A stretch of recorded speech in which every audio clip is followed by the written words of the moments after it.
Good morning. Morning. Isa nga pong malakas na palakpak sa Panginoon.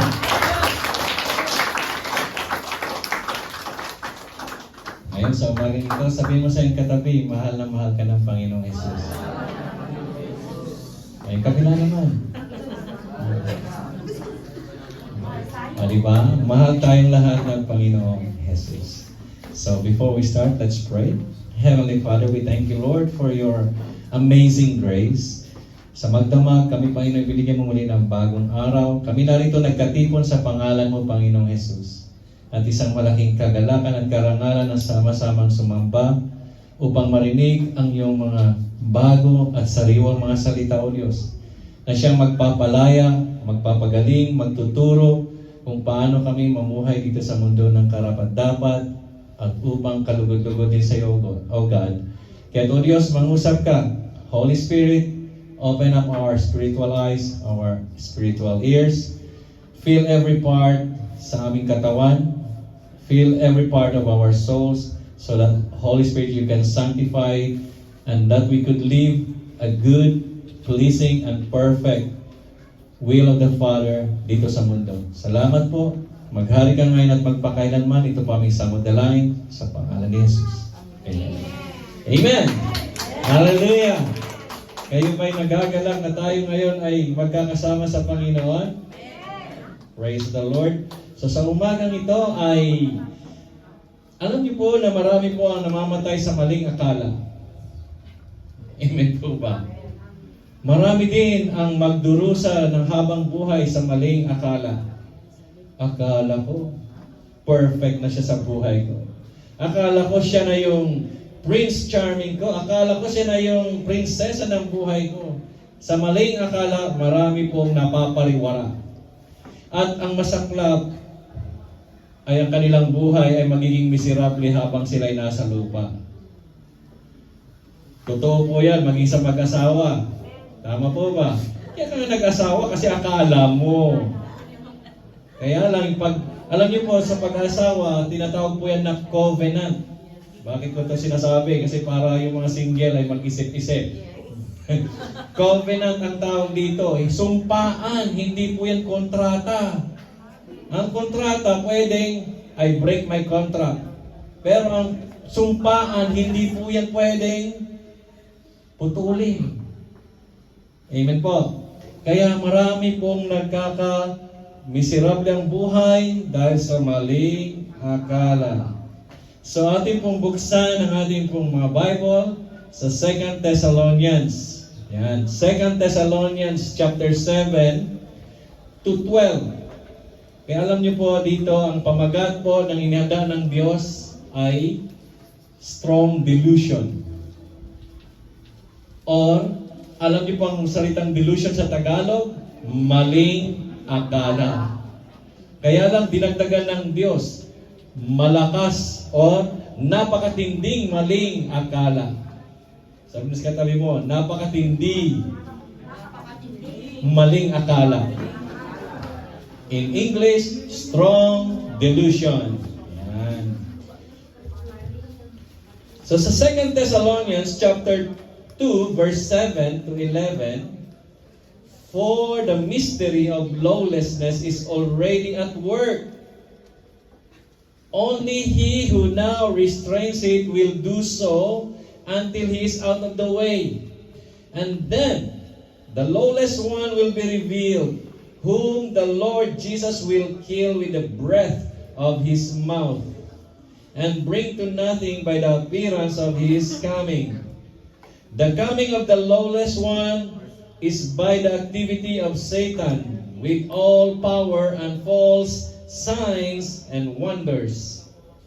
Verse 10, and with all wicked deception for those who are perishing, because they refuse to love the truth and to be saved.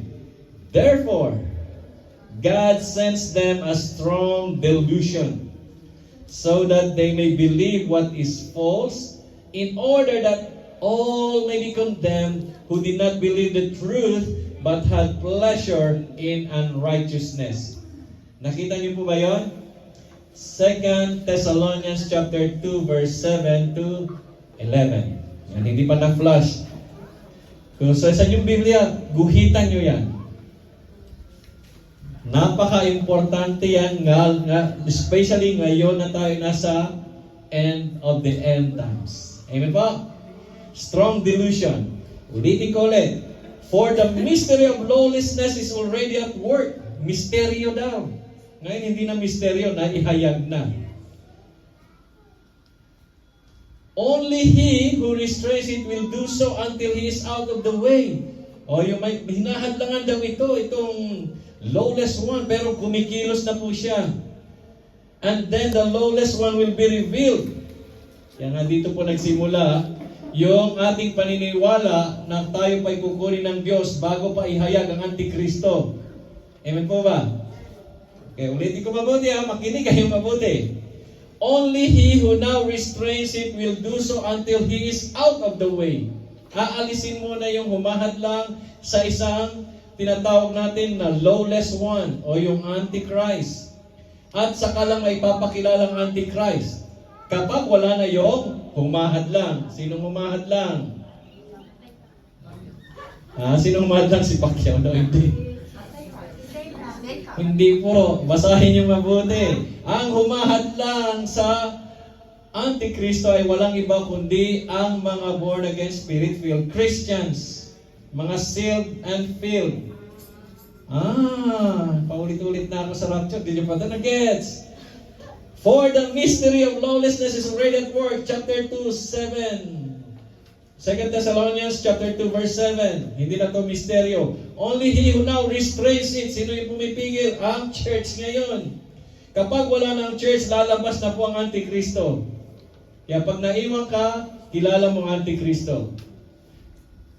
Amen. Malinaw na ba yan? Baka sabihin nyo, maiiwan pa tayo dito para makita ang Antikristo. Ibig sabihin, naiwan ka sa rapture. Ngayon, ito yung Antikristo, ito yung papatayin or pupuksain ng Panginoong Yesus pagbalik niya sa verse chapter 8. At ito Antikristo daw, bakit ko binabasa ko lang itong buo bago nyo maintindihan yung pamagat ngayon.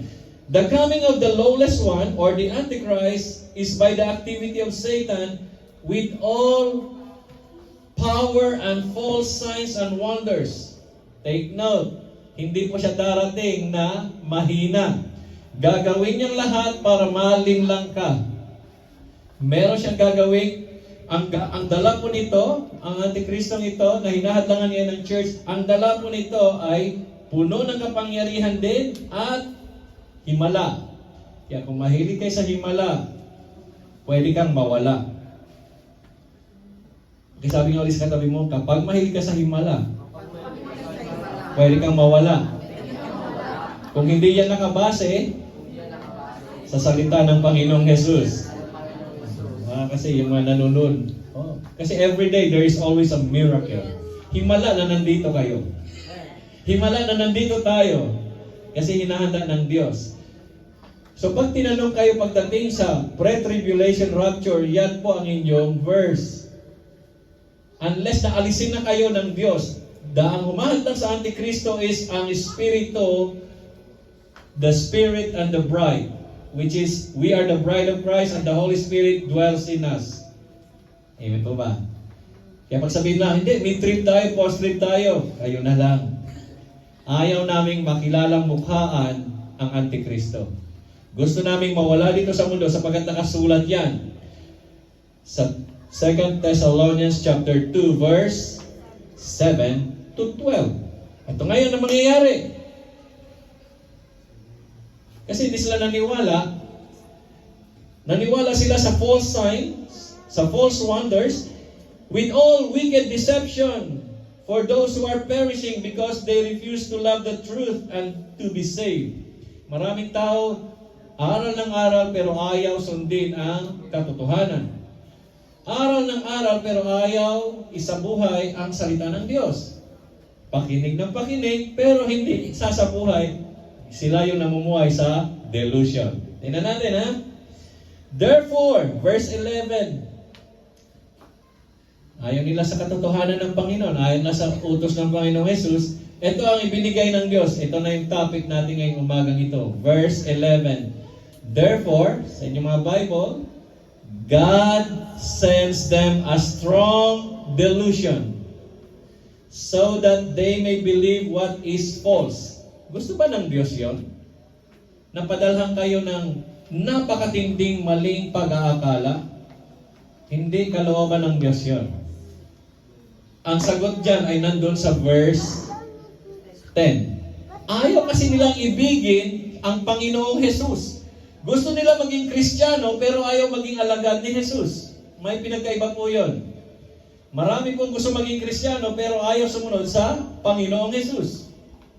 Magkaiba pong dalawang yun. Pwede ka maging Christian but not discipled by Christ. Amen po ba? Kasi ang sabi ng Panginoon, ang sino mang sumusunod sa mga utos ko, siya yung alagad ko. Amen. Sabi sa katabi mo, magpakaalagad ka na sa Panginoon. Kaya sa verse 11, God sends them a strong delusion so that they may believe what is false, in order that all may be condemned who did not believe the truth. Hindi lang sila naniwala sa truth, but had pleasure in unrighteousness.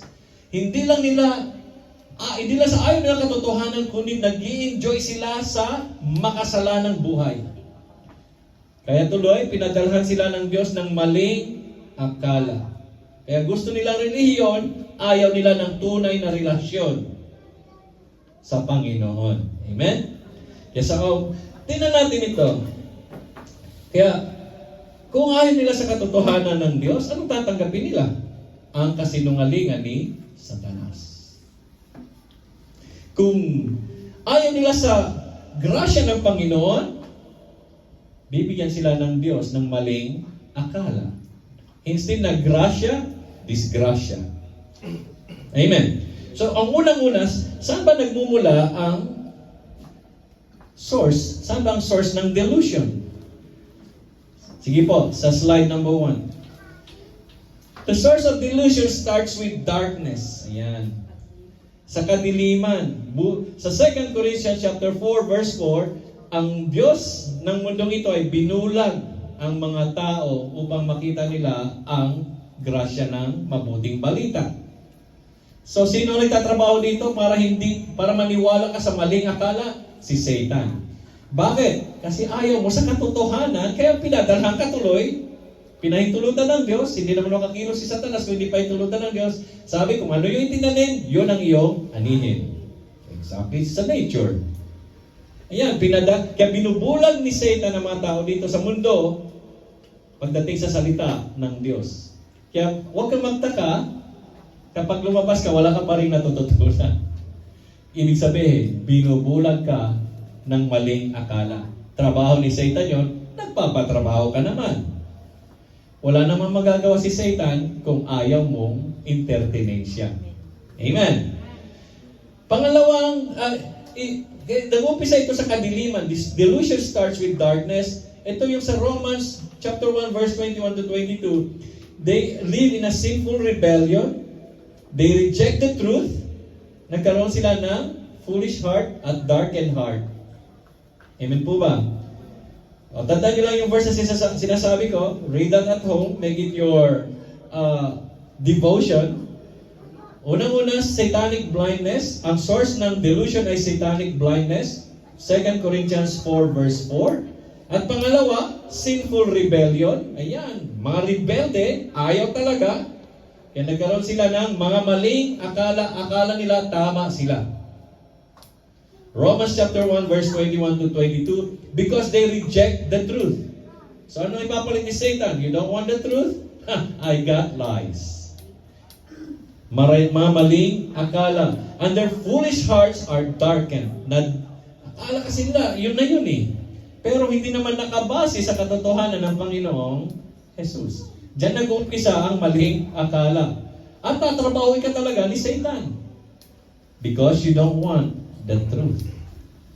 What's truth? You don't want to love Jesus Christ. If you want truth, you start putting sa iyong isipan ngayon, gusto kitang ibigin Panginoong Jesus. At kung mahal mo ang Panginoong Jesus, hindi ka pupunta rito for religion. Pupunta ka rito para maging malalim na mangingibig ng Panginoong Jesus. Amen po? At ang pinakamasaklap, yung tinatawag natin na nasa Ephesians 4:18, yan, listan yung mga verses na to, kasi kung isa-isay ko, isang araw tayo. Sa Ephesians 4:18, ito yung spiritual ignorance. Diyan nagtatrabaho ang source nito. So the source of delusion is satanic blindness, sinful rebellion, at spiritual ignorance. Makikita yung spiritual ignorance sa Ephesians 4 verse 18. Bakit sila naging ignorante? Kasi hindi sila naniniwala sa salita ng Panginoong Diyos o sa salita ng Diyos. Ang Biblia, gawa-gawa ng tao yan. Paano niya mapapaniwalaan yung ayaw niyang paniwalaan? Kasi hindi niya pinaniniwalaan kasi hindi niya alam ang talagang kanyang dapat paniwalaan. Hindi niya alam ang mga bagay na hindi niya alam. Gulo na, no? Or alam man niya, kaya lang ayaw niyang tanggapin. Yan lang naman yun. Pinahirapan ko pa. Pangalawa, so alam na natin ang source ng delusion. Ay yung mga maling akala, ito yung satanic blindness, sinful rebellion, at spiritual ignorance. Yung pangalawa, ang pagkalat ng maling akala. Ito yung magandang the spread of delusion. Next slide please. Ang pagkalat ng maling akala. Naranasan yan ba yung team building? Tapos pipila kayo, tapos may magsasalita sa harap, ito yung action mo ganito ha. Bago makarating sa dulo, iba na yung ina-action nun. Kaya nga may Bible tayo para hindi natin iba-ibahin yung salita ng Diyos. Hallelujah! So, delusion spreads through systems. May sistema din yan. Amen po ba? Corrupt religions. Ayan. Corrupt religions. Ito yung mga traditions, mga filosofiya. Ito yung sumisira sa kaluluwa. Makikita niyo yan sa Colossians chapter 2, verse 8. Yung mga verses na yan, ha? So, dito kumakalat sa isang systematic way ang maling akala. Akala ko, kasi sinulat ni ganito, sinulat ni ganyan, ganito akala ko. Puro kayo akala. Akala ko tama si doktor, akala ko tama si bishop, akala ko tama si pastor. Pagharap nyo kay Kristo, bakit? Sinabi ko bang yun ang sundin mo? Amen. Akala ko tama si Pope, akala ko tama si Cardinal. Pagdating doon, ikaw lang haharap sa Panginoon. Wala ka ng abogado. Kasi kaharap mo na ang husgado, ang Panginoong Hesukristo. Amen po. Kaya mamaya, akala ko tama yung church na napasukan ko. Bakit? Sa church ka ba pinapapasok ng Diyos o kay Kristo?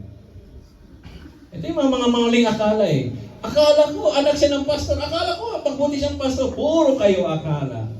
May sistema po ang pagkalat ng maling akala sa pamamagitan ng mga kurap na relihiyon.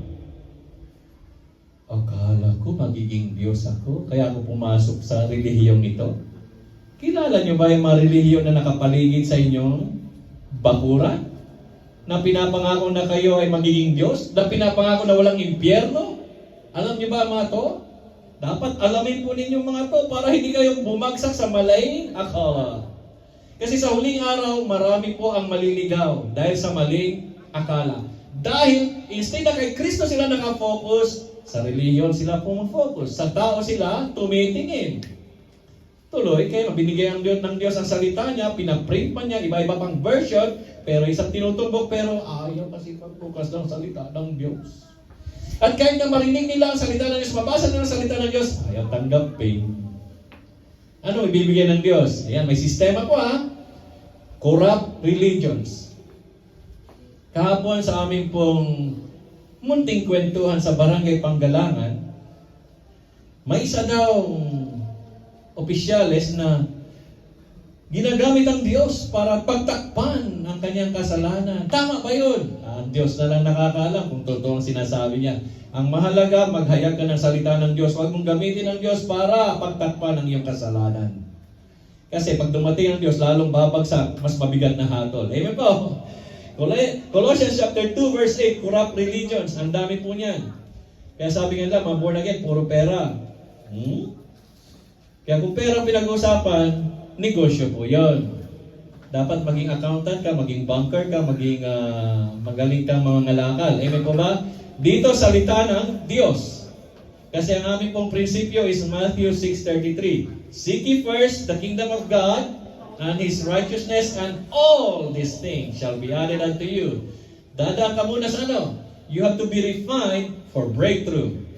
Salita ng Diyos ang gigiling sa iyo dito. Amen. Katotohanan, mga katotohanan lang. Sabi nga nung isang TV station, walang pinapanigan, walang kinikilingan. Si Kristo ang hinahanap yung totoong susunod sa Kanya. Amen po. Okay, so corrupt religions, yan po ang mga pagpapakalat nito. Kaya lagi kong tinatanong, sa dami ng reliyon, sino ang totoo dyan? Amen! Matalino kayo sa umagang ito. Kasi isa lang ang katotohanan at isa lang totoo. Ang pangalan niya ay Yeshua. Yan yung original, Yeshua. Sa English ay Jesus. Sa Espanyol, Tagalog, Pilipino, Jesus. Amen po ba? Siya lang. Kaya sa ating kalagitnaan, isa lang ating pinagkakaipunan. Tayo nagkakaisa sa pangalan ni Jesus. Amen po? Ni Yeshua. So, pangalawa na pagpapalaganap ng maling akala. Ito yung mga counterfeit revelation. Galatians 1:8. Yan na. Ito nagsisimula yung mga kulto. Counterfeit revelation. Ito yung mga gospel na sinabi ni Pablo sa Galatians 1:8, kapag kahit sino mang tao o anghel nagdala ng ibang ebanghelyo maliban sa ipinangangaral namin, sumpain daw yun. O ngayon, ilang relihiyon ang naitatayo, naitatatag at lumalaganap dahil sa nagsalita ang isang anghel sa aming pong propeta, sa aming pong apostol. Ang dami namang nauto. Amen. Sasama ba kayo sa mga uto-uto? Hindi kayo mauto kung alam ninyo kung sino talagang mahal nyo. Kung si Jesus mahal nyo, hindi kayo maloloko. Kasi ang inyong tagapagtanggol ay hari ng mga hari. Amen po? Galatians 1:8, kapag sinabi nila na, hey, kayo, maliligtas kayo kapag sumanib kayo sa amin. Dito lang sa loob ng aming building, maliligtas na kayo. Alam nyo na, hindi po yon katotohanan. Kilala nyo na mga yan. Amen? Na, oy, maliligtas ka sa mabubuti mong gawa. Alam nyo na, mali na yan. So, dapat alam nyo na. So, ganito sila magpalaganap. Kaya dapat alam ninyo, kasi parang ngayon, kaya nyo yung depensahan, yung mga binibiktima nila. May amen ba doon? Amen. Kasi baka mamaya, hanggang matagal na kayo dito, binibilangan na kayo ng Diyos, 3 taon, mag-isang taon pa lang, palugit, 1 taon, binibigyan na kayo ng Diyos ng karapatan upang magligtas naman ang kaluluwa. Sapagkat siya ay sumasa atin, tayo naman ay maghayag ng mabuting balita. Depensahan naman natin yung mga binibiktima nila. Amen po ba? Kung totoo nasa atin ang Panginoong Hesus, yun ang ating buong misyon habang tayo nabubuhay. Marami pong counterfeit revelation. Yan po ang dinadaanan nito. Pagpapakalat ng maling akala. Fake news. Fake gospel. Ito pa. Paano ba kumakalat itong maling akala? Ito yung mga carnal reasonings. Ibig sabihin ng carnal reasonings, makalaman na mga paninindigan. Hindi. Okay lang. Okay lang. Okay lang ang divorce. Okay lang ang annulment. Ang tanong, sino nagsabi nun? Sino nag-approve nun? Ang Diyos ba? Salita ba ng Diyos? O salita ng mga relihiyoso? Kaya tuloy maraming namamatay sa maling akala. Akala ko, Lord, okay lang. Sabi ni Lord, sulat ko na ang bawal, ba't mo gagawin? Amen. Carnal reasoning. Ibig sabihin ng carnal. Kasi napatunayan ko na yan. Ganito kami dati, umubra yan eh. Ang tanong, yan ba ang inutos ng Diyos? Yan, may mga Biblia, di ba? Pag may binabaptize ngayon, may automatic yun, bibigyan namin ng Biblia. Parang ngayon sabi nila na, hindi namin alam eh. Sasabihin ni Lord, ba't di mo alam? Binigyan ka na ng Bible, nagbasa ka sana. Amen. Nagbabasa na ba kayo? Amen. Okay? Kasi itong pagpapakalat, ikaw mismo yung magkakalat ng maling akala. Kasi meron kang mga bagay na ayaw mong bitawan na pinabibitawan ng Diyos sa iyong buhay. Wala makakapasok sa Diyos na mga karnal. Sabi sa katabi mo, karnal. Hindi kanal. Karnal. Ibig sabihin ng karnal, makalaman. Yan. Kaya mag-ingat kayo dito sa mga bagay na ito, yung mga pangatwirang makasarili, hindi makadiyos, hindi makatao ng makatao lang. Human rights. Yung centered human rights. Wala nang problema kung yan ay nasa kalooban ng Diyos. Walang problema ang human rights kung nakasentro yan sa tamang salita ng Diyos. At ang pangatlo, ano ba to? The substance of delusion. Ano ang laman nito ng maling akala? Delusion says something false. So sa Matthew 24 verse 24, alam natin na may bula ang Kristo, a false Christ. Amen po. Yun yung binasa natin kanina na parating pa lang. Kaya lang hinahadlangan. Ano hinahadlangan? Kasi grasya pa ng Diyos na marami pang maabot sa huling panahon ito para sila'y maligtas at hindi mahatulan ng magpawalang hanggang kaparusahan ng Diyos. So ito yung panahon ng grasya. Maraming false Christ. Maraming magsasabing sila ay Kristo. At marami ang nakasulat, marami ang maluloko nila. Dito kaya may maluloko pa? Dito kaya may magpapaloko pa? Nawa. Amen. Kasi dito sa ating maliit na bansang Pilipinas na napakaraming isla, ang daming gustong maging Kristo. Yung isa nakakulong na. Amen. Pinalitan niya si Kristo, the Antichrist. Pero meron pa talaga yung the main Antichrist. Many will claim to be Christ. Ang pangalawa pa ng laman ng itong delusion, ng maling akala, yung false gospel. Yan, ibang ebanghelyo, ibang libro. Anong ginagamit natin? Asan na yun? Ito, ilang libro nasa loob ng librong ito? 66. 39 na Old Testament, 27 na New Testament. Old Testament, New Testament. So ito ay library. Amen po ba? Pag may lumampas dito, hindi na natin tinatanggap yon. Pag may dinagdag dito na libro, hindi na yon tinatanggap. Sapat na po ito para mamuhay kang maayos, malinis, at maging karapat-dapat sa harapan ng Diyos. Amen po. Kapag may dinagdag ka pa sa mga librong ito, delikado ka na.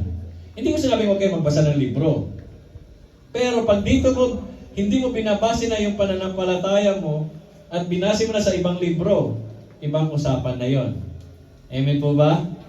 Meron yung, kailangan mong basahin ito para maintindihan mo to. Basta't ang isa ng ating sinusunod at binabase lahat ng ating pagkilos at pamumuhay, walang iba kundi ang Biblia. Walang dagdag, walang bawas, walang kulang. Mag-umpisa yan sa Genesis, magtatapos sa Revelation. Sa buong buhay mo, hindi mo matatapos yan. Kasi, nag-umpisa ka lang sa isang verse, babagsak ka, uulitin mo uli yun. Amen po ba? Isang verse lang po yung binanggit ko ha. Ang daming verses po dyan. Ibigin mo ang kaaway mo. Yuko nga. Ulit na naman si Lord. I-refine ka na naman niya para magkaroon ka ng breakthrough. Alam niyo pag sinabing breakthrough, hindi yan breakthrough lang financial o material lang. Yan ay spiritual things. Your breakthrough to overcome your own carnal mind. That God will put spiritual mind. So that your emotions will only be all for God. Amen. Kaya nga sinulat ng nakasusulat, di ba? Nakasulat, sinabi ng Diyos, ang sino mang umiibig sa kanyang asawa, anak, dami na sinabi ng Panginoon doon ay nahigit pa sa akin, sabi ni Lord. Ay hindi, karapat dapat sa akin. Asawa, anak, o magulang, nakasulat na po dyan. Kasi dapat yung emotion mo para kay Kristo rin lang. First, always God. Amen po ba? Pero gagawin ng mga itong substance ng delusion, false gospel, unahin mo to, bago ka makarating doon. Hindi po. Unahin mo siya para makarating ka doon. Unahin mo lagi ang Diyos. Unahin mo lagi ang salita ng Diyos. Hindi, nangyayari ngayon, unahin mo religion mo bago ka makarating sa Diyos. Tama, mali. O di ba? Unahin mo muna magbigay ka bago ka makarating sa Diyos. Binabaligtad ng relihiyon ng sistema. Unahin mo muna, maging tapat ka muna sa pagbibigay bago ka maligtas. Yung bang talagang kaligtasan? O unahin mo muna ang pananampalataya kay Kristo. Amen? Kasi nga, seek ye first the kingdom of God and His righteousness, and all these things shall be added unto you. Pero ang false gospel, all these things first. Kaya ang prosperity gospel is a false gospel.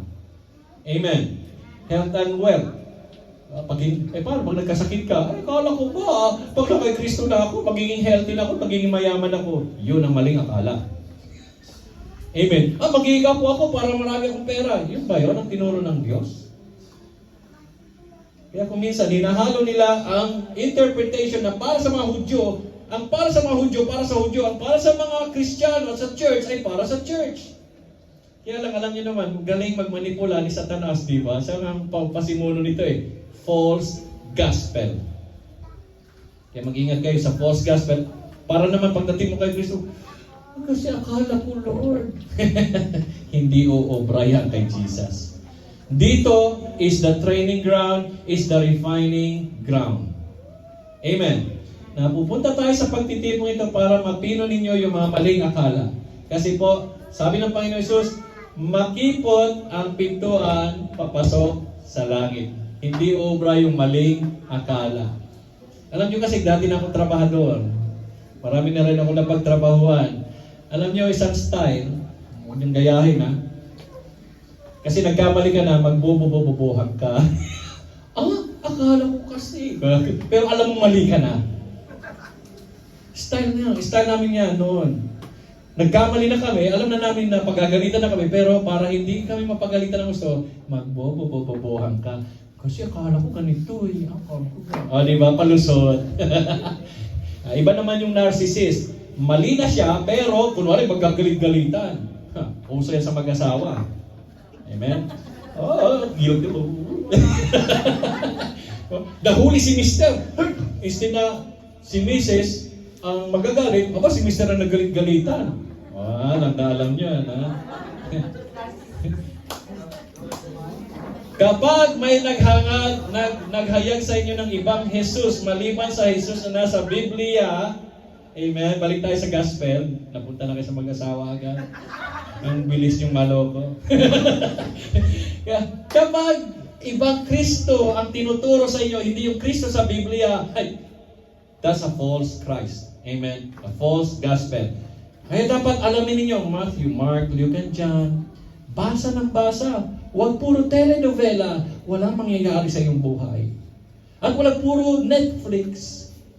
Dapat puro ka, hindi naman Skyflix, ha? Puro kayo Kristo dapat. Amen? Dapat si Jesus lang yung inyong nasa puso't isipan. Ano mangyayari kayo sa inyo pag puro kayo Jesus diehard lovers? Diba? Sasabihin ni Lord, anong gusto mo anak? Diba? Pagpapalain kang gusto. Dati yung isa lang nag-game, no? Yung iba. Kalubo. Di maliligaw ka sa maling akala. Ang katotohanan kapag diehard na in love ka kay Jesus, bakit ipagkakait niya yung mga hinahangad mo sa buhay? Amen? Dapat talagang in love ka kay Jesus, huwag yung ibang Jesus. May pumuntang anghel, nagbigay ng libro kay Kulapo para ito'y paniwalaan mo. Hindi yun. Si Jesus is, you can talk to Him directly. Ako yung isang patutuo na naninig na tumatayo at pinapatotohanan yan sapagkat hindi ako naligtas sa Bible study. Naligtas ako nung gusto ko siyang kausapin. Naligtas ako nung nagtanong ako kung totoo ka ba, Panginoong Jesus. Kung totoo ka, Jesus, kausapin mo ko dahil hindi ako maniwala sa sinasabi ng tao. Dahil nung kayo nangungumpisal, amoy vino yung pari. Paano ko maniniwala sa kabanalan? Yung daddy ko hindi umiinom, hindi naglalasing, hindi nagbibisyo. Tapos ito ngayon, hinahangal ko mga banal na tao, sila pa yung lasenggo, nagbinigarilyo. Kulang na lang siguro, ipaalam na maraming babae din. Amen. Kaya hindi sa reliyon, kundi sa tunay na paghanap mo kay Kristo, doon mo masusumpungan. Kaya ang ang laman ng kanilang mga pinapahayag ay mga false gospel. At ito pa, ang pinakamasaklap, Since naniwala ka sa false Christ, binigyan ka ng false gospel, ikaw naman ay nagkakaroon ng false confidence. I'm already saved. I'm always saved. Ganda, di ba? Basahin mo mabuti yung Biblia kung nandun ba yan. May tinuro pa si Jesus na ganun. Wala. Okay, sige, bigyan natin ng itong konting linaw. Si Ananias at saka si Sapphira. Si Sapphira, Book of Acts. Mga ligtas na yon. Mga born again na yon. Mga Hudyong born again na yon. Pero anong nangyari? Nagbenta ng lupa. Sapphira, bibigyan ba natin ito? 1 million to. Bawasan natin. 50-50 na lang para sabihin natin na ito lang yung binabenta. Nagsinungaling sila. Akala na malulusutan nila ang mga apostol. Since born again nun, ano nangyari? Ligtas pa sila? On the spot, pinatay sila. Dahil nagsinungaling sila sa Diyos. Kaya mapalad tayo ngayon at marami pa at kung mapapanggrasya pero kung yung sayangin, baka madisgrasya ka din. Kaya once saved, always saved is a false gospel. Amen. Kahit na anong dahilan ng mga vlogger na yan, believe me or not, read your Bible. Revelation chapter 3. Read the book of Revelation. Isusuka ka nga ng Diyos, buburahin pa nga yung pangalan mo eh. And tell me, where is once saved, always saved? Tapos sasabihin lang, siguro taga hindi naligtas. Madaling dahilan yun. But Ananias and Sapphira was saved. Hebrews chapter 6. Natikman nila, natanggap din nila ang mga kaloob ng Espiritu Santo. Amen. Yan, mag-ingat po kayo sa false confidence. Because if you don't, akala ko kasi, sino idadahilan nyo doon? Si Adan, si Eva, si Abraham, si Moses? Alam nyo, isa lang po ang tagapamagitan ng ating tagapagligtas ng ating buhay at kaluluwa. Sino yon? Yeshua. Amen. Huwag kayo mamuhay sa maling akala, porkit ang laki-laki ng building, sikat na religion, international. Sabihin ko sa itong maliit na church na to is intergalactic. Amen. Kasi ang may-ari ng langit at lupa at may-ari sa inyo at sa malalaking yan, isa. Kung talagang sila kay Kristo. One God, one Father, one baptism, one Lord. One Savior. His name is Yeshua. Amen? Palakpakan naman natin si Lord. O ngayon, sinaniwala sila sa false confidence, ito na mangyayari. Kaya nga, the severity of delusion. Lalala. Kasi nakuha na ang kanilang kaluluwa. Believe me, pag kayo ay lumalim sa ating fellowship, pag lalabas kayo, maninibago kayo. Nakikita niyo bang sister wife ko dito? Wala, di ba? Nagmi-mission. Sa mga nakakahalubilo niya nagsasabing Kristiyano, naguguluhan ang kanyang espiritu. The moment you get out of this fellowship and join other fellowship, you will taste the difference. 8 years ko po, more than 8 years na na-experience ko yan. You will be persecuted not by unbelievers, but by believers. Amen. Mararanasan nyo na yung tunay na gospel. Kasi nga hindi nyo pa mararanasan yun kasi nandito pa kayo. The moment you get out, kung talagang ikaw ay walang delusion, you will know the difference between what is truth and what is right. Amen? Ito yan. So, lalala ang delusion sapagkat titigas sa mga puso. Kasi, Hebrews 3:13, the deceitfulness of sin hardens heart. Magaling manloko si Satan. Bakit? Siya kasi ang hari ng kasinungalingan. Si Satan hindi hari ng sablay. Take note. He is the father of lies. At mas maraming gusto makinig sa kasinungalingan. Alam mo, pogi-pogi mo, puti-puti mo. Pero ikaw naman ay putim. Gusto mong paniwalaan. Oo nga, no? Niloloko mo sarili mo. Amen? One of the worst deception is pakainin yung iyong pantasya. Na hindi naman ikaw yun, pero feeling mo ikaw yun. Tingnan mo, akala nung isa, feeling niya Tom Cruise siya. Yung pala, Mang Tomas. The severity of delusion is patitigasin niya ang iyong puso. Ganito na lang, sabi nga lang, taas ng standard mo, pastor. Huwag na lang tayong magpakabanal kung mataas pala standard ko. Wala namang binabasa rito ni salita ng Panginoong Yesus. Nung ako'y religyoso, anything goes, anything happens. Alam niyo yung anything goes, anything happens, hindi naman ako lasinggo, hindi rin naman ako mahilig uminom. Hindi rin ako naninigarilyo. Siguro yung isa na lang. So ang daming kong nakaraan, na nung nakilala kong Panginoon, lalo siya nagpakilala, ayaw ko nang balik-balikan. At number 1 doon ay yung isang magaling manloko kahit ayaw ko siyang papasukin sa isipan ko. Ano yun? Music. Music brings doctrines without you stopping it because it comes by itself. Naririnig mo eh. It's my life. Di ba? Alam nyo, no? It's not your life. It's Christ who owns that life.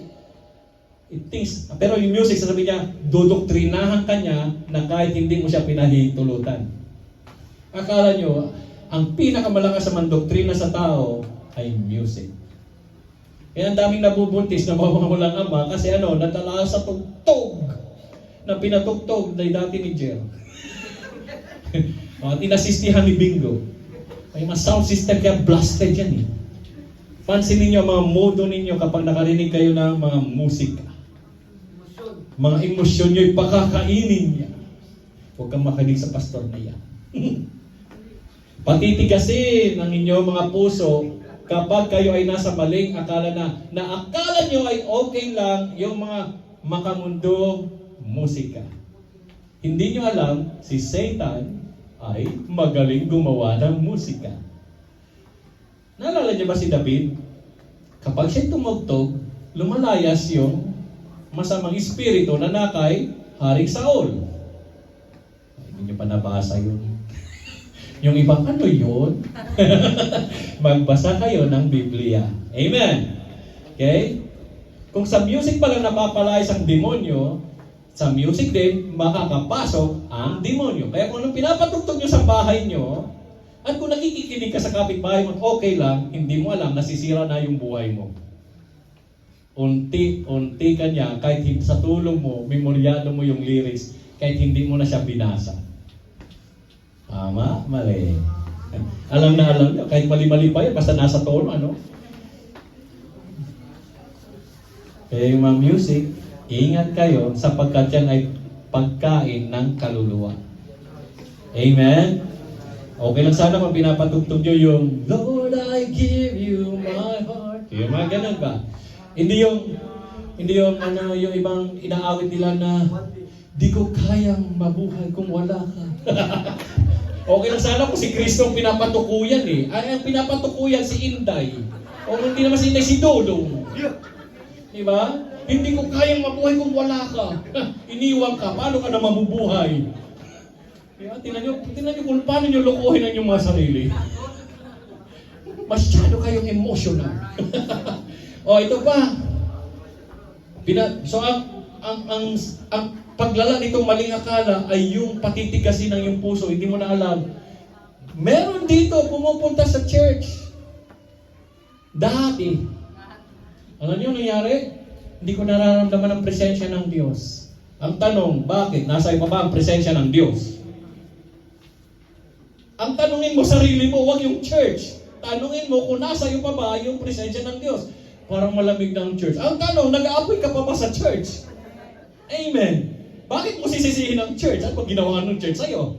Sisihin mo sarili mo kung nag-aapoy ka pa or nagpapainit ka pa sa Diyos. Kung malamig ka na dahil tumigas ng iyong puso. Boring yung sermon. Bakit? Nagbabasa ka ba? Di ko maintindihan yung sermon. Bakit? Nag-aaral, nagninilay ka ba?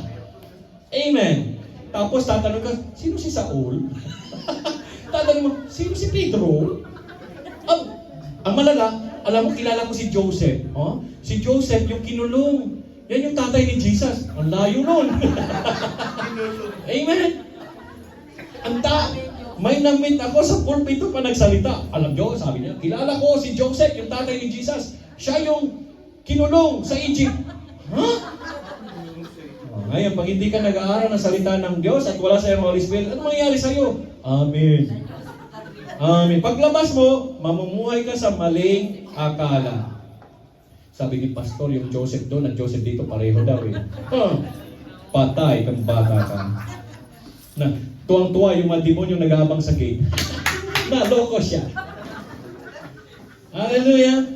Ayan ha, huwag niyong patigasin yung puso niyo sapagkat pag tumigas yung puso niyo, ito yung papasok na magiging malala. Magkakaroon ka ng hopeless thinking. Ito yun. Di ba? Ano ba yung tinuro ng Panginoon sa atin last Sunday?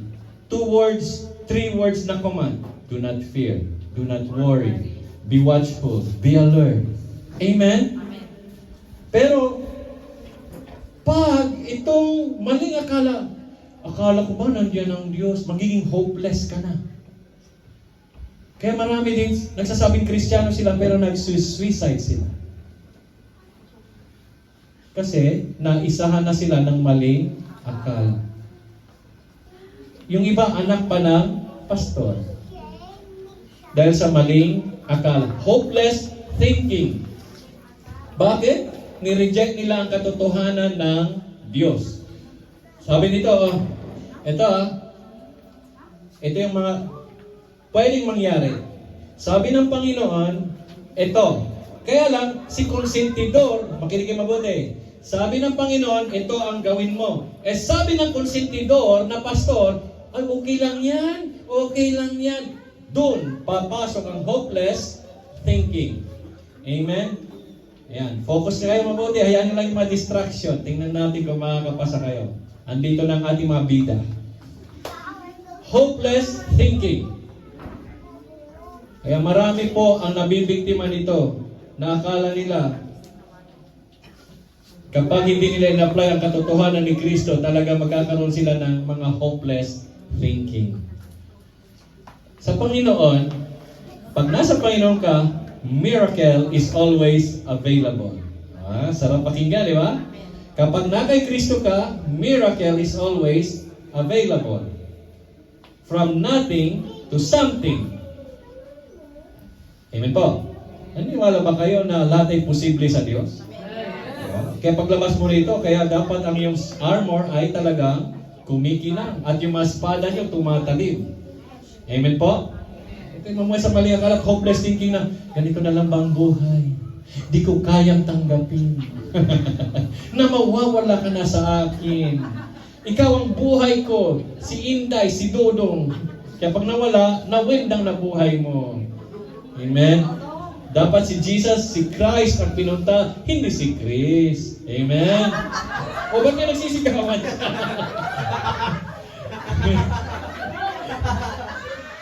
Bilis yung kiligin. Bilis yung talagang lokohan. Nasa salita tayo ng Diyos, hopeless thinking. Walang imposible sa Diyos, basta nasa Diyos ka. Amen? Okay. Ito naman yung isa pa na maging malala. Hindi na ko patatawarin ng Diyos. Talagang parurusahan ako ng Diyos. Habang may buhay, pwede kang patawarin ng Diyos kapag tunay kang magsisisi. Amen. Pag sinabi ng Diyos, anak, kailangan mong hiwalayan yan, kailangan mong tanggalin yan sa buhay mo, kailangan mong itigil yan, itigil mo, at bibiyak ko at babalitan ko ng mas maganda yan. Amen. Kasi iba, kailangan mong pumatay para mabuhay. Alam niyo ba yun? Totoo yun. Kailangan mo nang pumatay kasi hard killer siya para mabuhay. Sige, anak, gagawin na lang kita mangingisda para magkaroon ng buhay na walang ganyang mga tao. Mas maganda pa yun. Ngayon, sino gusto maging ahente ng patay? Ay, may negosyo ahente ng patay. Hell is judgment. Okay. Now, panglima, the season of delusion. May panahon. Delusion surges in the tribulation. Ibig sabihin, lalala ito pagdating ng matinding kahirapan sa mundo, ang tinatawag natin na tribulation. Yung binasa ko kanina ay hindi na dadaan ang church. Sabi ka mo, hindi na tayo dadaan. Kung maging tapat tayo. Hindi dadaan ng church sa tribulation. Mali ba na gusto niyong dumaan? Sino gusto dumaan? Sige, paiwan kayo. Yeah, it's your choice. Kung hindi kayo naniniwala sa binasa kanina, na 2 Thessalonians chapter 2, verse 7, hindi. Kasi sa Matthew 24, hindi. Kasi nasulat, sige nga, paghalu-haluin mo yon, talagang malilito ka. At mamumuhay ka sa doktrinang maling akala.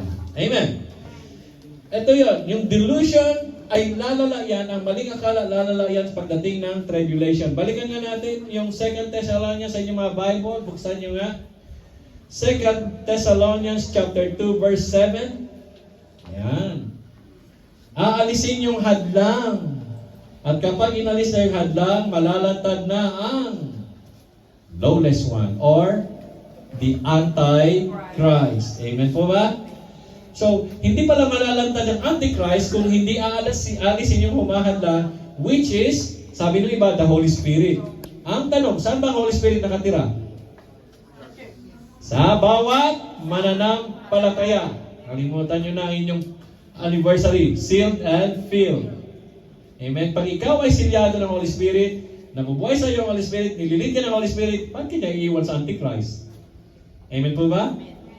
Ngayon pala, nagdurusa ka ng manatiling tapat at banal. Hindi madaling manatiling tapat at malinis sa mundong madungis. Amen po. Bawat liko mo may madungis. Bawat tingin mo, mayroong gustong manghatak sa iyo sa kasalanan.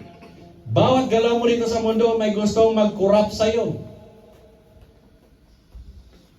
Kaya kailangan alisin muna kasi lalala ito. Kaya kailangan alisin. The Spirit and the bride says, come. Did you hear that? Naintindihan niyo ba yun? The Spirit and the bride says, come. Who is the bride? The church. Where is the Spirit? In the church. Who is the church? Every true believer. The born again, Spirit, filled, and sealed. Amen. Malinaw na ba yun? Pag nalito kayo, magtanong kayo mamaya. Ulitin natin to. One-on-one. At lalala, ang season ng delusion, ngayon nag-uumpisa na, pero mas lalala ito kapag naghahari na ang Antichrist. Maghahari po siya. At alam niyo gagawin niya sa mga tao maiiwan, nakasulat, tatatakan niya, at pipilitin niya silang sumamba sa kanya. At ang kanilang future ay nasa dagat-dagatang apoy na. Wala ng langit kasi naloko na sila ng maling akala. At Revelation 4:13 verse 14, sila po ay sasamba sa demonyo at naniwala sa mga himala ng demonyo. Wag niyo assumein na ang demonyo ay hindi marunong magpabagsak din ng apoy. Nakasulat, magpapabagsak din siya ng apoy. Gagayahin din niya mga peking himala. Kaya po, kapag may umiyak na ribulto, hindi ka kasali dapat doon na sumusunod. Hallelujah? Amen. Dapat ang himala ay yung binabago ka ng Panginoong Hesus araw-araw. Dati chismosa ka, ngayon ay nagsishare ka na ng gospel. Amen? Dati kayo naninirang puri ka, ngayon ay lagi nagpupuri sa Panginoon. Ang titignan mo talaga dyan, kung anong nangyayaring pagbabago sa buhay mo. Dati kay tuksuhin ka ni Inday, hindi ka na nawiwendang. O kahit anong alok sa'yo ni Dodong, testing muna bago kasal, hindi ka papayag. Amen? O kaya kayo mga Dodong dito at kayo magti-testing-testing, alam niyo na saan kayo babagsak. At mga Inday naman napapayag, kaya alam niyo na rin saan kayo mahuhulog. Mahuhulog ka sa malaking delusion. Akala ko, mahal niya ako. Iba pala mahal niya. Amen. Ano ngayon ang solusyon? So alam na natin yung gagawin ni Satan. Alam niya ng strategy niya. Ano ang solusyon para, point 6, next slide. Ano ang solusyon para maiwasan ang maling akala? Dito na, makinig na mabuti kasi ito na yung solusyon. Yung una, pwede pa kayo malaglag lahat doon. Kami naubos sa buhok ko para hindi malaglag doon. Nawa, hindi maubos buhok nyo. One, sa solution is delusion stops with sound kulang. Doctrine. Delusion, the solution is delusion stops with sound doctrine. Ibig sabihin, yung tamang doktrina. Doktrina ang yung pananampalataya. At isa sa ating paniniwala at pananampalataya, ay ating pong binabasa, I believe in God the Father, Creator of heaven. Di ba? Dinideclare natin yung statement of faith. Pero may doktrina, ang doktrina, halimbawa, number 1, sa ating pong paniniwala at pananampalataya, doktrina, para alam niyo po ang Biblia ay sapat na upang ikaw ay mamuhay ng karapat-dapat kalugod-lugod sa Diyos. Ito ang yung mapa. Walang dagdag, walang bawas. Kapag may dinagdag, delikado ka. Nandyan po ang inyong doctrine. Ibig sabihin, ito ang aking pinanindigan, ito ang aking pinanampalataya, lahat yan ay nasa Biblia. Amen po. Para mamaya, bakit walang speaking in tongues? O hindi, huwag kayong mag-alala dyan. Accessories lang yun. O, yung magpalayas ng demonyo. Sino gusto magpalayas ng demonyo? Taas ang kamay. Ay dapat kayong lahat kaya nyo. Ibig sabihin, nagwe-welcome kayo ng demonyo. Dapat lahat ng mga servants of Yeshua alam palayasin si Satanas. Sa kanilang tahanan, dapat alam na alam nyo kung anong spiritong pumapasok. Madidetect nyo yan. Discerning of spirit is one of the gift. So, the solution to delusion is sound doctrines. Amen. Dapat unang-una alam mo ang gospel ng kaligtasan, yung grasya ng Panginoon, na yung kamatayan at muling pagkabuhay ng Panginoon Jesus ay sapat na para ikaw ay maligtas. Hindi ka naligtas sa mabubuting gawa, kundi sa iyong pananampalataya sa Panginoong Jesus. Amen. Hindi sa mabubuting gawa para walang magmalaki sino man. Lord ako lang yung number 1 tither. Lord ako yung number 1 giver. Pinagmalakihan mo pa si Lord, isa kanya naman lahat yan. Amen. Malinaw ba yun? Okay, malito. Sabi mo sa katabi mo, oy, gising. Dapat nagdala ka pa ng unan at kumot. Hallelujah. So, believe the gospel of grace. Tapos, build, para solusyon pa rin, build on right doctrine. 2 Timothy chapter 2, verse 15. 2 Timothy 2:15. Sound doctrines. Amen po. Dapat alam nyo yan. Nandyan, nakapost po yung doktrina nyo para pag tinanong kayo, ano ba doktrina nyo? Naniniwala ba kayo na ang Diyos ay si Kristo? Si Kristo na yung Ama, siya na yung Anak, siya yung Espiritu. Ikaw na walang alam, oo. Hindi mo alam na may Ama, may Anak, may Espiritu, ngunit isang Diyos. Halimbawa, mag-asawa. Ilan ba ang mag-asawa? Isa o dalawa? Pero sila ay? Hibo. Mag-asawa, dalawa, pero sila ay iisa. Bakit ang hirap paniwalaan ng Ama, ng Anak, ang Espiritu Santo ay Diyos, pero sila ay iisa? Mas paniniwalaan pa nila yung anghel daw na nagkatawang tao. Ewan ko na lang. Sabi nga ni Pablo, sumpain. Okay. Build on the right doctrine at be filled with God's Word. Ano daw ikakarga nyo sa inyong isipan? Bills, utang, mangutang, stress, anxiety, fear, yun ba ikakarga daw sa ating isipan? No. Ang ikarga mo sa isipan, saan nakalagay yung isipan nyo? Nasaan? Sa kaluluwa, di ba? Kargahan nyo daw yun ng puro salita ng Diyos. Ano bang meron sa salita ng Diyos? Pangako ng Diyos. Mga utos ng Diyos. Kasi kapag sinunod ko ang utos ng Diyos, matatanggap ko ang mga pangako ng Diyos. Amen. Ang mga pangako ng Diyos, hindi yan napapako. Amen? Sariwa yan araw-araw. At, ang pinakamahalaga, alam mo ng salita ng Diyos, nakarga na, no? Memoryado mo pa. Mula Genesis hanggang Revelation, memoryado mo. Pero may kulang. Ang Holy Spirit. Dapat pangunahan kanya sa paggamit ng salita ng Diyos. Ibig sabihin, yung pag-apply. Kasi ang dami namang magagaling mangaral, ang gagaling mangusap, ang gagaling pang magturo, ngunit walang apoy, ibang apoy.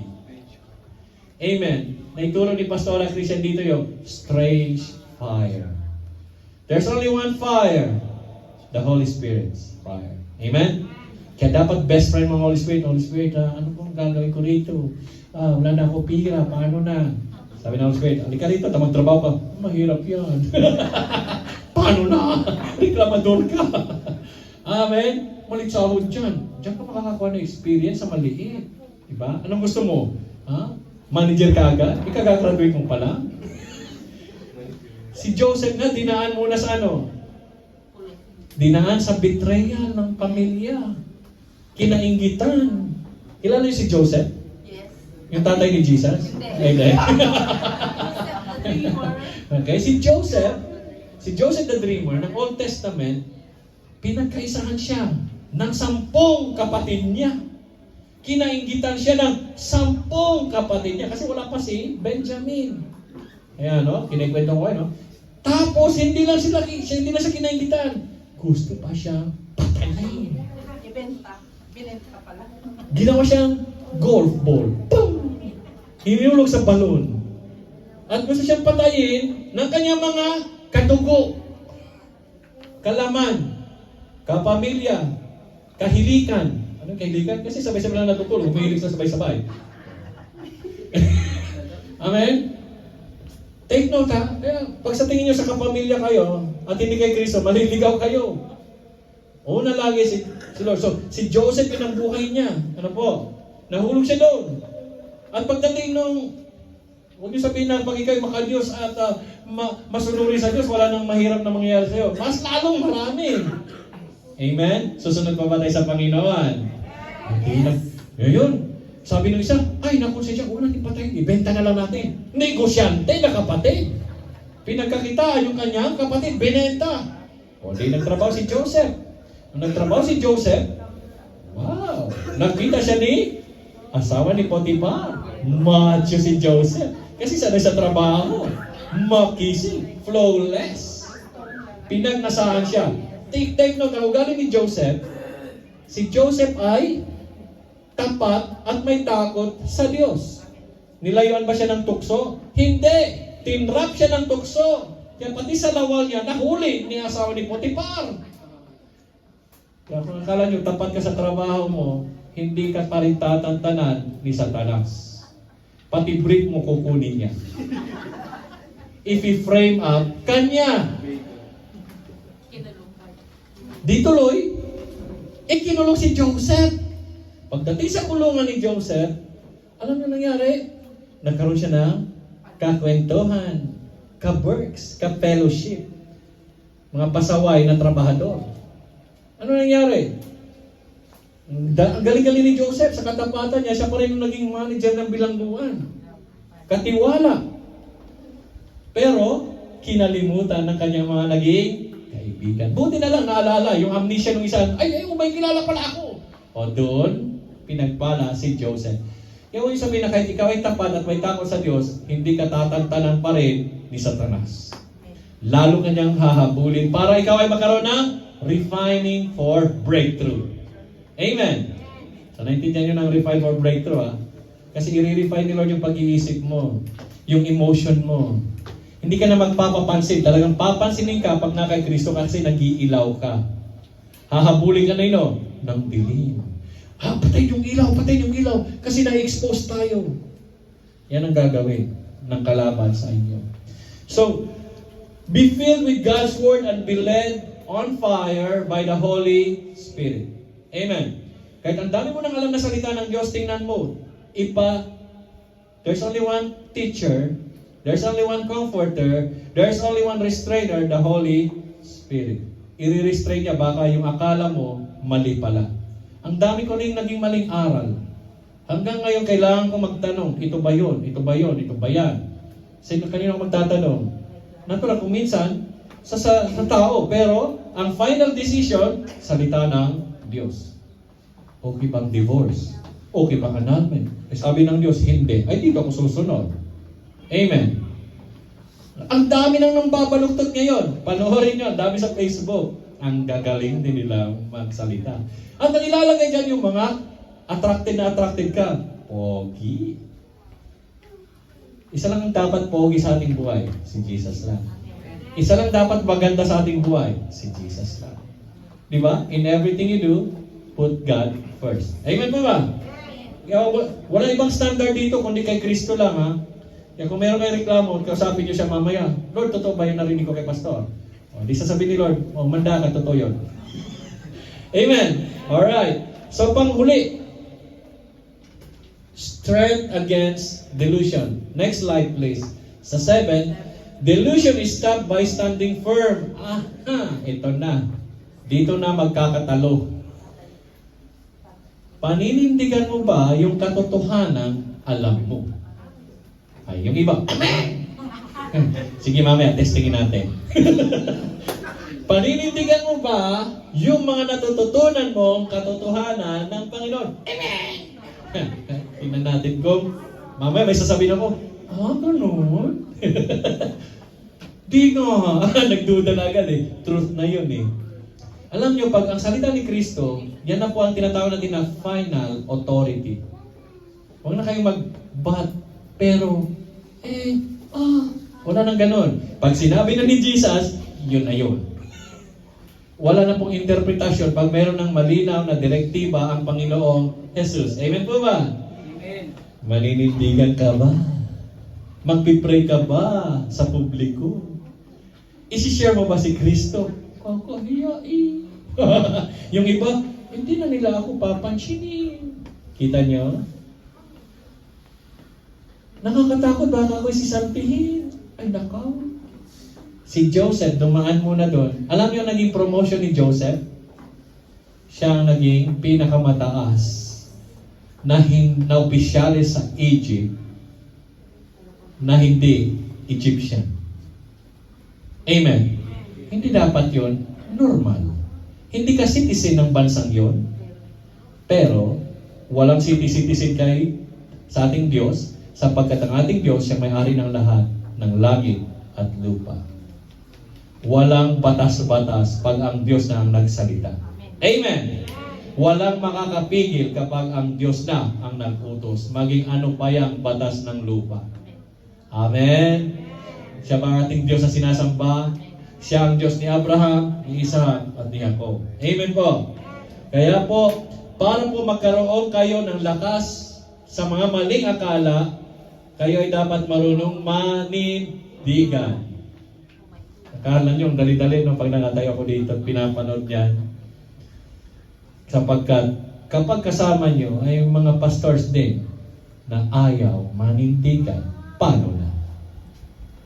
Kaya servants of Yeshua, humanda kayo kung gusto nyo talaga na kuminang sa gitna ng madilim at lalo pang dumidilim na mundo. Kasi hindi kayo tinawag ni Kristo para maging Kristiyano. Sabihin mo, tinawag ako. Sasabihin siya, sabi niya, tinawag ako. Para maging alagad ni Kristo. Amen. Hindi ni Kristo pera. Hindi rin ni Kristita o ni Criselda, kundi ni Kristo Jesus. Amen po? Kaya, maninindigan na ba tayo? Kukulang. Maninindigan na ba tayo? Ngayon, ito pa.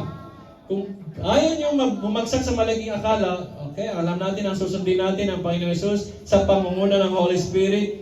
Stay separate from false teachers. Sabi mo, stay away. From false teachers. Alam nyo ba sino yung mga false teachers? Kaya mamaya, ayan, may doktrina po dyan, basahin ninyo, pag-aralan nyo, at kung may mali, sabihin nyo. Malinaw. Sinong may responsibilidad nun? Nandyan po nakaprint, nakapaskil po yung ating doctrines or doctrines. Basahin nyo, pag-aralan nyo, tanungin nyo kung ito ba ay tama. O, di ba? Sinong malaya? Malayang-malaya tayo, di ba? Ganun ang kalayaan.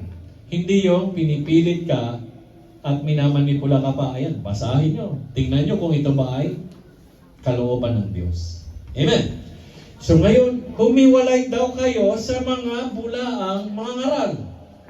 Paano ka hihiwalay kung wala kang alam? Paano ka ngayon lalakas sa spiritual at makakasunod sa tinig ng Holy Spirit kung nakikinig ka sa mga iba't ibang vlog? Ka-vlog ang bagsak mo niyan. Kung may narinig ka na vlog, tingnan mo kung ay ba ito sa salita ng Diyos. Amen po ba? Huwag yung, ito, sinabi niya kasi ito na. O di ikaw yung maling akala. The strong delusion. Kasi alam niyo po, ba't ito tinuturo? Ready na ba kayo sa sagot? Alam niyo kung bakit ko tinuturo ito? Because our God is a jealous God. Ang gusto niya, ikaw at siya lang.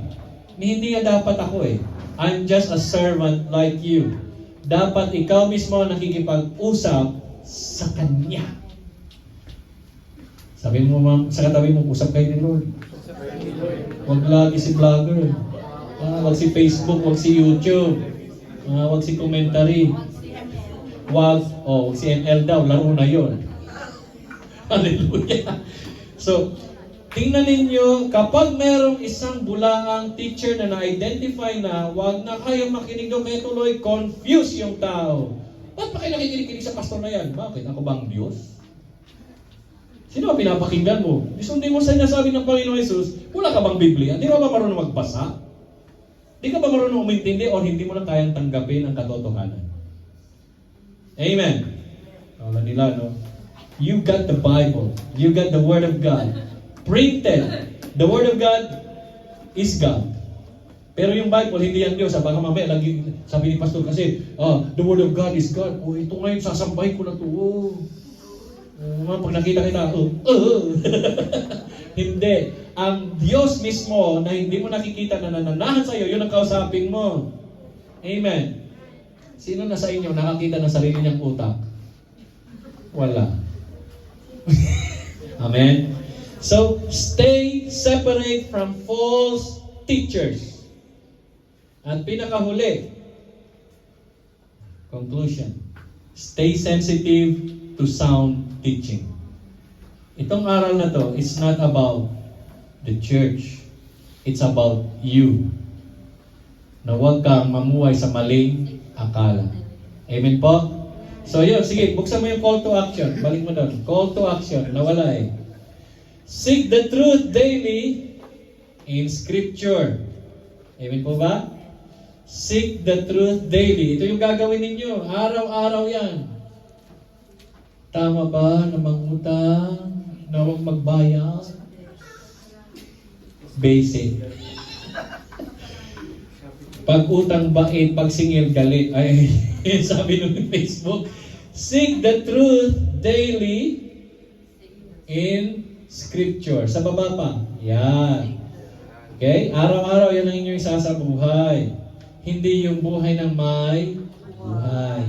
Tingnan mo kung ang gagawin ng Diyos sa iyo, pag ginagawa mo to, start counting your blessings. Amen. Sino gusto ng blessings? Pumalagpak kay Lord, di ba? If you seek the truth daily in the Scripture, you will be so blessed. Then start counting your blessing. Number 2, na dapat gawin sa natutunan at itinuro ngayon, stand against false doctrine. Ibig sabihin, tama ba na irespeto natin ang maling aral? Hindi.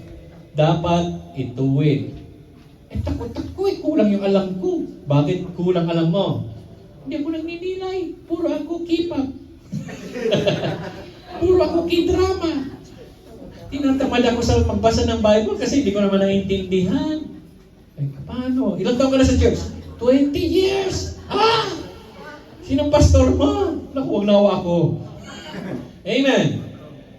Ang sabi ng Diyos, kung gusto magtagumpay, dili-dili mo araw-gabi ang salita niya. Upang kaya mong ituwid yung mga maling aral. Amen. Saan makikita mga maling aral? Punta ka sa plaza, ang dami nila. Ready na ba kayo? Ay, isa lang nag-amen. Sino yung nag-amen? Taas ang kamay nga na yun. Praise God, ha? Titingnan natin yan. Ay, yung iba, duwag. Siya lang, malakas loob. Amen! Amen? Hindi, kasi hindi niyo masusubukan kung nasa totoo ka, kung hindi mo yan, kaharap. Amen. Hindi kayo iiwas sa kasalanan kapag hindi niyo alam na kasalanan yon. Pag hindi niyo na-practice ang inyong mga pinag-aaralan, magiging ano yan? Boring naman ang church. Kasi walang action. Kaya nga maraming demonyo na naninira sa ibang tao dahil para ngayon makita kung kayo ba ay may discernment. Or kaya nyo ba pag may sa school ninyo, may high school Sino elementary dito? Ay siya. Oh, praise God. Yun. Eh paano kung sila ngayon eh, kayang palayasin yung na-possess nila na teacher? Di ba kamangha-mangha yun? O kaya mga Sunday school teacher, mga children teacher, dapat turuan yung mabuti. Hindi lang puro sila inding-inding, indang-indang ha. Hindi puro saya, kundi Word of God. Dapat bata pa lang sila equip. Alam nyo? Sino nakakilala sa Hamas? Kilala niyo ba ang Hamas? Hindi. Sila yung mga terorista na gusto patayin yung mga Hudyo. Today, naubos na sila. Mga bata pa lang, ini-indoctrinate na sila na pumatay ng Hudyo. That is called ideology. Kaya itong mga anak daw natin, mga anak natin, bata pa lang, kung pwede, ang nakadecorate sa inyong mga pader, salita ng Diyos. Hindi si Ariana Grande, hindi si Red Horse, hindi yung nakasakay na nakabikini sa kabayo. Kaya kayo, mga bata pa lang, puro dapat nakikita nyo salita ng Diyos. Pag mulat ng iyong mata, kahit may muta pa yan, seek ye first the kingdom of God and His righteousness, and all these things shall be added. Yes, Lord! Empowered ka kasi nakakain agad yung isipan mo ng salita ng Diyos. Kaya mo na ngayong manindigan sa mga maling aral. Amen po? Then, palakasin mo lang yung pananampalataya. Bakit na-stuck up na yun? Hindi na bumaba. Palakasin mo yung pananampalataya sa mga wastong aral. Sound doctrines. Ayun. Strengthen your faith through sound teachings. Hindi po yung mangungunsinti. Alam niyo po ngayon sa panahon ngayon? Makinig. Sa panahon ngayon, gusto nilang pakinggan yung masarap lang sa pandinig. Ayaw nila yung mga katotohanan ng Diyos kasi masakit sa kanilang mga gusto sa buhay na baluktot. Amin po ba? Gising pa ba kayo? Ayan. Pang-apat. Sige po, ibaba na natin pang-apat. Paspasan na natin. Spread. Mali pa spelling. Spread the true gospel of grace boldly. Amen? Okay. Gagaling yung mamunan ng mali, ano? Spread the true gospel of grace boldly and humbly and lovingly. Amen? Kaya nakikita niyo, pag pumupunta kami, nagsishare sa bahay ni Jer, wala silang nakikitang binubukay namin. Wala. Kasi, namumuhay na kami sa salitang iyon. Kasi pag nakita sila ng Biblia, batik Lara, madyan ako. Pero ngayon, hindi nila alam, dinadala na namin, kami ay mga witnesses ni Yeshua. Amen. Wala silang makita na binubuksan namin Biblia. Sila may Biblia, kami wala. So spread the true gospel of grace. Huwag naman yung boldly na masyado kang, ikaw, magsisikis ka na, uy, pierno ka. Hindi naman gano'n. Kasi kung gano'n, si Jer wala dito yan. Amen. Kasi kung minsan yung approach natin maganda, ang motibo natin maganda, pero ang approach pangit.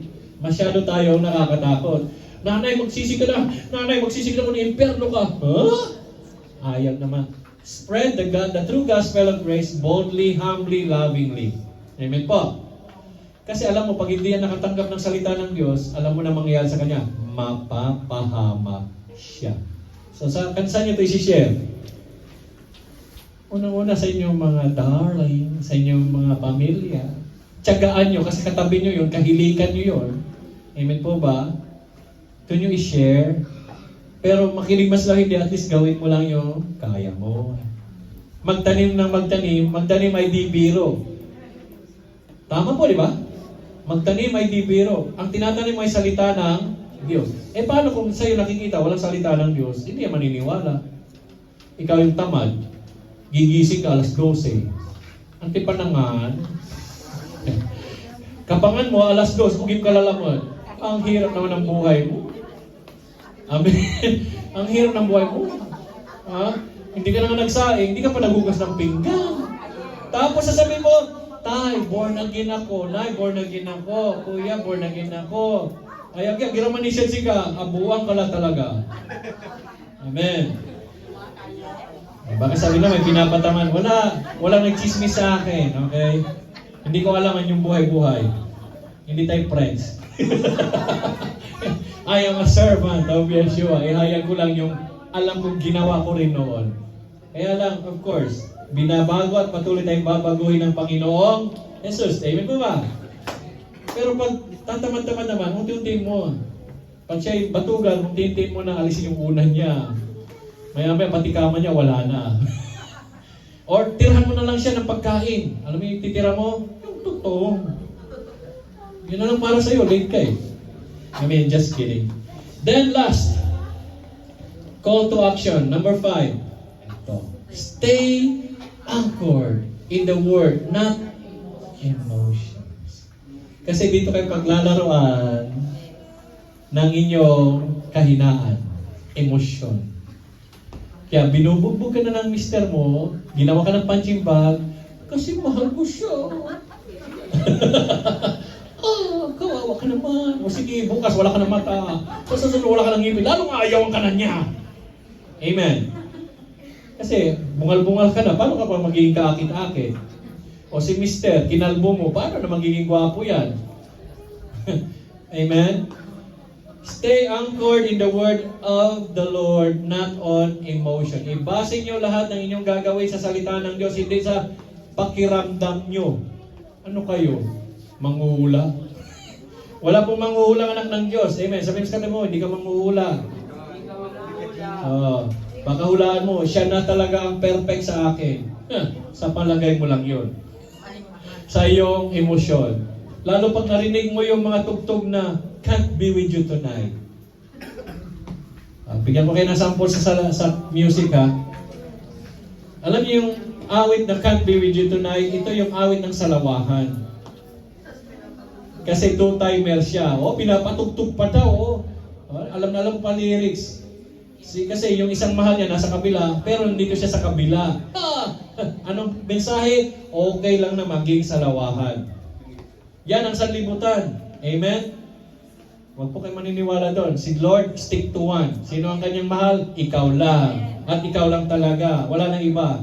Pero tayo, Lord, pwede ML. Ang Lord, pwede TikTok. Kalalabas mo pa lang, nilinis ka na ni Lord, bumalik agad, nag-dive ka pa sa putikan. The Word of God cleanses. The Word of God sets free. Paglabas nyo rito, isip-isipin nyo naman kung ano yung itatanim. Kung ikay malahininga, sabi ng Revelation chapter 3, isusuka ka ng Panginoong Jesus. Walang osas. Walang once saved, always saved. Pwede niyang burahin ang pangalan mo. Pwede kanyang isuka kasi hindi ka tapat. Amen. Hindi yan pananakot ni Lord. Magbasa kayo ng Biblia. Huwag kayo maniniwala sa mga dalubhasang nag-aral. Sila nga litong-lito eh. Hindi nga alam kung pinagtuturo nila eh. Sila na mismo nagkukontrahan. Isa lang lagi hinahanap ng Diyos, kabanalan at katapatan. Hindi sa pamumuhay sa maling akala. Hindi sa emosyon. Kasi ang emosyon ay parang alon.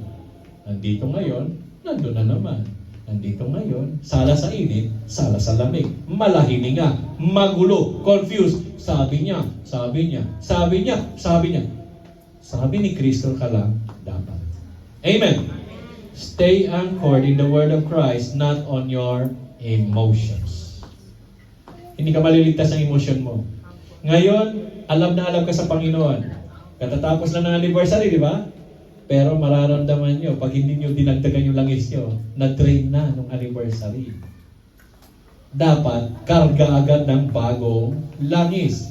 Kasi, atakihin talaga, lalo-lalo yung mga ginamit ni Lord na nasa harap, ni Satan. Para ano? Kita mo? Galing-galing sumayaw, pero ngayon ano? Saan siya sumasayaw? Sa TikTok na siya sumasayaw. Paano na? Yung isang kamay mo kay Kristo, yung isang kay Satanas. Kanino ka ba talaga? Kaya, aawitin mo na yung awit na, can't be with you tonight. Amen? Diyan pa ba kayo? So, ito ang huli. Para uwi na tayo. Ay, hindi. Magko-communion pa pala. Delusion begins when the truth is rejected. Deception spread through religion, reason, and rituals. The gospel of grace is the only safeguard. Be led by the Holy Spirit.